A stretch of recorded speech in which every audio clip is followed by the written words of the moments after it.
memalukan. Kata itulah kita sematkan untuk pertandingan PSPS Pekanbaru melawan Delta Sidoarjo tadi malam, yang mana kita ketahui ada dua pemain yang terlibat gelut ya. Judulnya sepak bola, tapi yang terjadi sepak gelut kan gitu. Itu langsung dari komentator Indosiar tadi malam ngomong kayak gitu kan. Bayangkan guys, ini pertandingannya live ya, live di TV nasional, bukan di video tapi live di Indosiar. Jadi mayoritas masyarakat Indonesia pasti menonton. Dan yang terjadi, apa yang disuguhkan bukan permainan cantik, tetapi pukulan serta pitingan serta tendangan yang muncul di situ guys. Ini sangat-sangat tidak baik untuk ditonton, apalagi masih di bawah umur yang nonton kan. Wah, ini sebagai contoh yang tidak baik. Sangat-sangat memalukan dan kita sangat menyesalkan hal yang seperti ini bisa terjadi di liga kita. Meskipun ini Liga 2, tapi ini lagi di babak 8 besar. Dan ini sangat-sangat mengecewakan ya. Serius, ini memalukan dan mencoreng daripada yang namanya sportivitas. Ketika timnas dan liga kita sedang beranjak menuju kebaikan, menuju lebih maju gitu ya, tetapi ada saja kendala-kendala yang menghambatnya. Ketika timnas dan liga kita sudah mulai berkembang ya, tetapi apa hendak dikata, masih ada juga yang merusak daripada persepakbolaan persepakbolaan Indonesia ini guys. Ini sangat-sangat disayangkan. Apalagi ini terjadi di menit-menit akhir gitu kan. Seharusnya jika kedua pemain ini bisa mengontrol dan mengatur emosi, pasti tidak akan terjadi yang namanya tendangan kungfu dan juga piting memiting di situ ya kan. Wah, ini sangat-sangat disayangkan. Ya, bayangkanlah guys, kita lagi asik disuguhkan dengan pertandingan ini, tetapi tiba-tiba ada insiden di situ kan, sangat-sangat disayangkan. Untung aja wasit memberikan kartu merah yang adil kepada kedua pemainnya. Sebenarnya ini juga efek daripada wasit yang bisa kita bilang kurang tegas di pertandingan kali ini, sehingga memicu yang namanya percikan-percikan yang seperti kejadian tadi malam guys ya. Memang udah mulai ada sumbu-sumbu itu muncul kan, tapi karena wasit kurang tegas memberikan peringatan serta kartu, sehingga ya dampaknya pecah tadi di menit-menit akhir, menit 91-92 gitu ya, kartu merahnya. Nah, yang paling kita sesalkan lagi di sini adalah pemain dari Delta Sidoarjo. Kenapa aku bisa bilang paling kusesalkan? Dia sudah kartu merah, John Odimena kartu merah, dia langsung turun ke keluar dari lapangan dan masuk ke ruang ganti. Tapi yang aku sesalkan di sini adalah Use Mahu. Pemain daripada Deltras ini ketika dia dikeluarkan dari lapangan, dia mengacungkan jari tengah ke ribuan supporter Pekanbaru. Ini merupakan tindakan yang sangat memalukan, tindakan yang tidak layak untuk dicontoh dan tidak patut untuk ditiru ya. Bayangkan, ini pemain profesional main di klub besar lagi dan di Liga 2. Ini bukan Liga Tarkam, tapi kita sangat-sangat sesalkan kejadian ini bisa terjadi guys.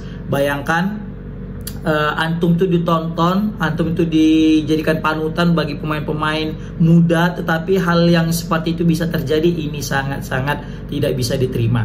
Sekesal-kesal apapun kita kepada keputusan wasit ataupun daripada rekan atau mungkin lawan, janganlah sampai kita memberikan jari tengah gitu ya kan kepada supporter. Itu tidak baik gitu ya kan. Ya, apalagi kita di sini salah gitu. Dalam artian kita sama-sama ada melakukan kesalahan, meskipun tidak 100% kesalahan daripada Use Mahu mungkin ya. Kita nggak tahu juga apa yang sebenarnya terjadi. Tetapi di sini kalau udah kayak gini, itu udah kesalahan Use Mahu gitu ya kan. Memang kalau misalnya kita lihat di sini yang jelas yang meeting adalah John Odimena. Tetapi John Odimena dia melakukan pitingan karena ada sebab. Kenapa ada akibat? Ya karena ada sebab gitu ya kan. Akibatnya kena piting. Apa sebabnya? Dia ditunjang. Kan? John Odimena ditunjang sama Use Mahu. Terus John Odimena melihat ke belakang, terus dia ingin memberikan menanyakan klarifikasi kenapa kalau ditunjang. Tiba-tiba si Use Mahu ini terjatuh dan merengang kesakitan. Otomatis kesal lah John Odimena dan dia datangilah si Use Mahu. Dia berikan intimidasi gitu dan langsung bangkit Use Mahu, dan disitulah mulai terjadi yang namanya piting memiting. Yang lebih sangarnya John Odimena langsung jatuhkannya gitu ya kan, smackdown betul lah pokoknya.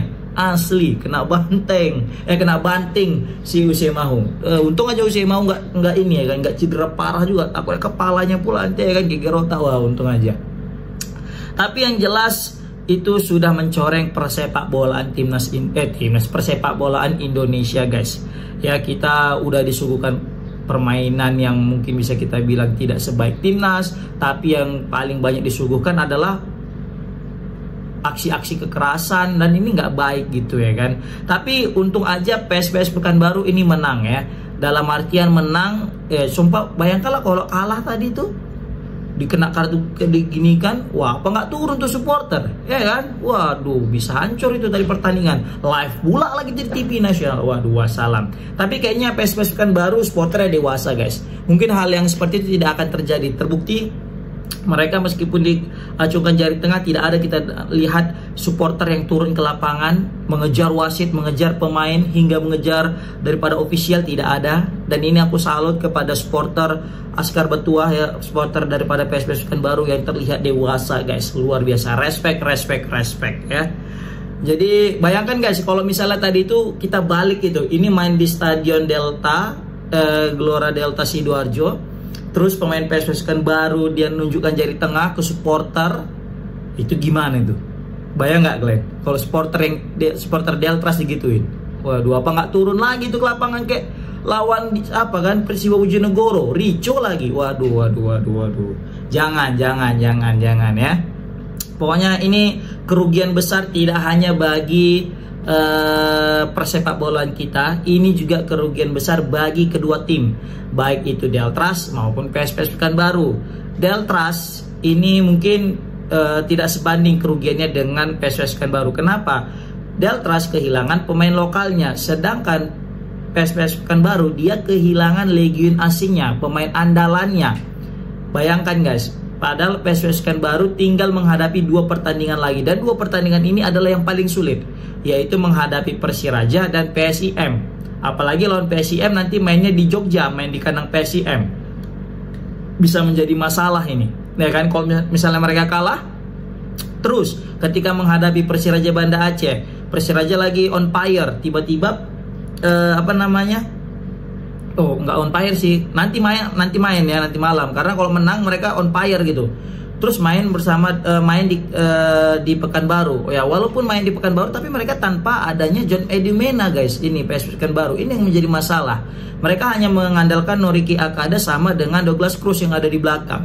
Nah, ini tanpa adanya John Edi Mena di lini depan, praktis tidak ada legion asing mereka yang bisa menambah daya dobrak. Praktis hanya mengandalkan Asyir Aziz, Ilham Patoni ya kan, atau Fitra Ridwan, Aulia Lubis, Deka Kala, dan Noriki Akada, seperti itu guys.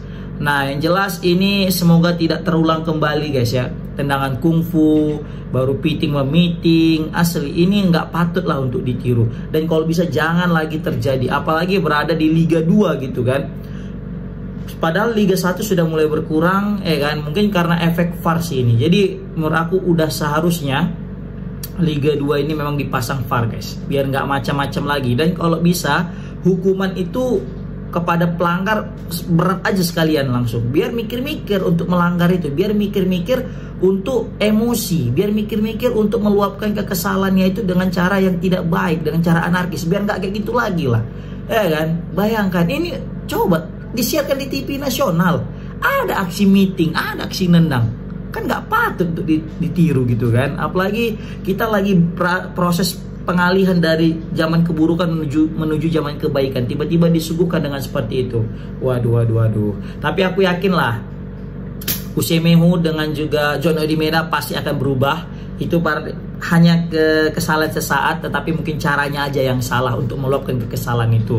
Oke, semoga John Edi Mena dan Usemahu tetap tetap bermain, dan bermainnya dengan cara yang lebih baik lagi. Kita dukung, karena semua manusia pasti punya kesalahan.